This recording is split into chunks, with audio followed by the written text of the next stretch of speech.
Yo, what's going on, guys? Crispy Flakes here. Welcome to Extra Crispy. So for today's video, man, we are going to be talking about like this NBA news story that was released earlier this morning. Now, normally over on my main channel, Crispy Flakes, I would do like NBA discussions and stuff like that, but I actually already have a Ben Simmons video coming out tomorrow, and plus, this isn't so much like a trade that is going to happen. This is a trade that was proposed and then rejected, right? So I still think it's something really interesting to talk about, just because, you know, Ben Simmons, obviously from like a trade standpoint, very hot topic this NBA offseason. And yes, basically, I mean, I'm sure you guys can see it at this point, but what was offered up was Ben Simmons in exchange for Malcolm Brogdon and a first round pick with the Indiana Pacers. And the reason this is interesting is because it's really split down the middle. Like, I've seen people say straight up there is no way in hell that the Philadelphia 76ers should be trading Ben Simmons for Malcolm Brogdon. They think if they hold out long enough, they should be able to get like a really good, you know, player out of it, which Brogdon is a really good player, but they're talking more like superstar type of guy. And then on the other side of things, people are saying that, like, you know, Ben Simmons' trade value is at an all-time low, and like Malcolm Brogdon and the first round pick, that's like as good as it's going to get, right, man? Now, since doing this, you know, probably about 10 minutes ago from me starting this video, I did read that they are trying to hold off for Damian Lillard. And, you know, talking to a few Sixer fans out there, man, like, they want Damian Lillard. And honestly, like, what I like about this trade is because, yes, I do agree that as much as I like Malcolm Brogdon, I do think that Ben Simmons being 24 and stuff and, you know, outside of the jump shot, still a really good NBA player. They could probably hold out and get something more for him. What I like about this is, like, it's a good, like, indicator type of trade. Like, this is where you, like this is, like, where the needle's at. You know, you could at least get Malcolm in a first. But let's, you know, kind of shoot for the stars, right? Now, you also risk just, like, pissing off other teams and stuff like that and being like, yo, man, we're not doing a trade with you. You want too much for Ben Simmons.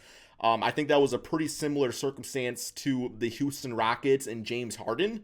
And we all know how that turned out. I think they currently have Kelly Olynyk on that team, which, you know, Kelly Olynyk was killing it last season for the Rockets. But still, man, just kind of put it in that perspective. So, you know, Ben Simmons, this previous season, 14 points, 7 rebounds, 7 assists per game. Then you look at the playoffs where, you know, things really did go downhill. He's about 12 points per game. Assists and rebounds were nice, but we know the free throw percentage was bad. Still shot 62% field goal percentage overall. So, you know, obviously, man, like when he does like shoot and get around the basket, he typically is pretty efficient, right? Like 62% is phenomenal. But at the same time, it's the aggression with Ben Simmons that people are kind of worried about. So what are my thoughts? What are my thoughts about Malcolm Brogdon? Should the 76ers have done this? Well, like I said, I do think holding out's not a bad idea. But also, you know, I do not think that Brogdon is a better player than Ben Simmons. I do think that Malcolm Brogdon is a better fit on the 76ers than Ben Simmons. So I don't think it's a bad, like, foundation trade where maybe if somebody, you know, a few other guys were tossed in, maybe like a Jeremy Lamb and, you know, maybe some more picks or something. I think there's definitely something to be said right there. But let's look at Brogdon this previous season, man. Because like I said, like, what I've always liked about Brogdon is that he's like the perfect combo guard. He is the guy that you can give the ball to and he can run your damn team, man. Like, there was a time, I think it was like 2 seasons ago, no, last season, where he was like nearly like leading the NBA in assists for a while. It was the beginning of the season, man.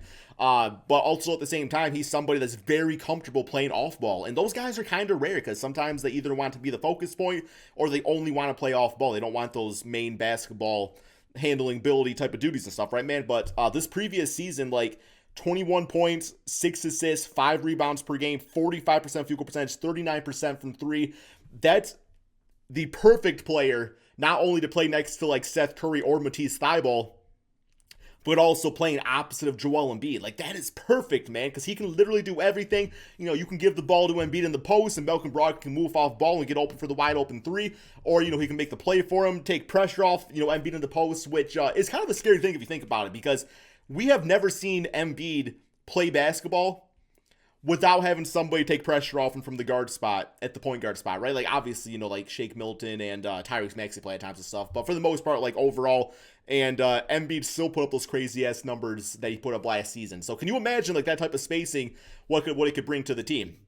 Now, I also think that Ben Simmons, you know, his playmaking and defense and everything, that's a big part of the 76ers' success, but yeah, man, it's an interesting trade. Now, what I don't like about this whatsoever is let's just pull up the Indiana Pacers. I do not see, for the life of me, how Ben Simmons fits on this team whatsoever, man. Because, for one, Ben Simmons and Sabonis, that's a big time yikes. Now, Sabonis, he shot 32% from three last season off about 3 attempts. I really would like to see Sabonis take about 5 or 6 threes a game.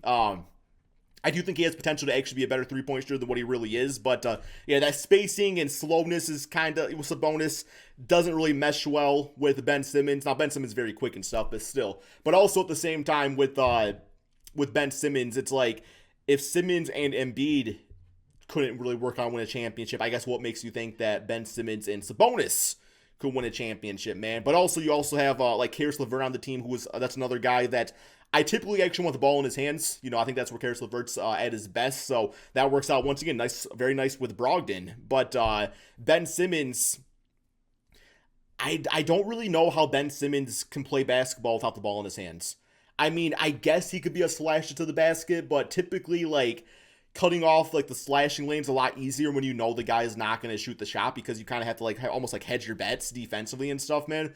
But yeah, so what do you all think? Y'all let me know in the comment section below about this, man. Like, do you want to see Ben Simmons, get traded this offseason? What's the best fit? What type of trade can the 76ers get? I don't really know, man. That's all we got for today's video. Thank you all so much for watching, and peace out, my friends. Yo, real quick here, guys. Here is the rumor that I just saw, too. This is by Kevin O'Connor, saying that the Sixers are reportedly waiting for Damian Lillard to become available to pull a trigger on the trade.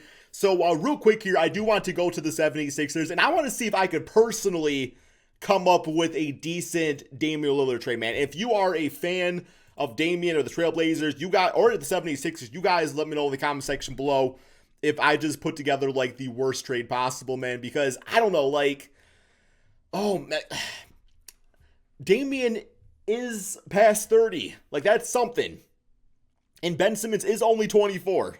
So there's something to be said right there, man. But I would say if I had to put together a trade for the Sixers, if Damian was like, I only want to play with Joel Embiid, I only want to do that, man, then I think we're probably looking at, Ben Simmons. I mean, in salary, I think that actually kind of matches up. I think you're probably tossing in Tyrese Maxey, which, once again, what I don't like about that is Tyrese Maxey is going to be, like, behind Ben Simmons again. Unless Simmons, maybe they play him at the 4 spot. I don't really know, which I actually like that idea, man. I don't know why they haven't done that more.